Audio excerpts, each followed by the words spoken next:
ఈరోజు నువ్వు తెలుసుకో, నీకు ఇక ఏ ఆధారం లేదు, ఇంక నీ సమస్య ఎవరు తీర్చలేరు.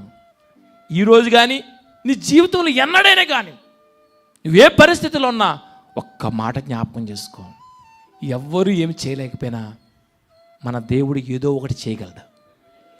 ఇంకా మొత్తం చుట్టూ మూసేశారు, ఇంక నీ వల్ల కాదు, ఇన్ని రకాల సమస్యలు తీర్చుకున్నాం కానీ ఈ సమస్య తీర్చలేనని ఈరోజు కానీ నీ జీవితంలో ఎన్నడైనా కానీ మన ఆయుధం, మన ఆదరణ, మన కొండ, మన అండ మన ప్రభువే అన్నాడు. హల్లెలూయా.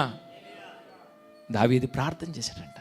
ఈరోజు మనకు ధైర్యం, మనకు తోడుగా ప్రతి చోట, నువ్వు అడవిలో ఉన్నా ఆయన నీతో ఉన్నాడు, నువ్వు జలముల్లో ఉన్నా ఆయన నీతో ఉన్నాడు, అగ్నిలో ఉన్నా నీతో ఉన్నాడు, గాఢాంధకారపు లోయలో ఉన్నా ఆయన నీతో ఉన్నాడు, చుట్టూ జంతువులు ఉన్నా ఆయన నీతో ఉన్నాడు, ప్రభుత్వం అంతా నీకు వ్యతిరేకమైందా ఆయన నీతో ఉన్నాడు.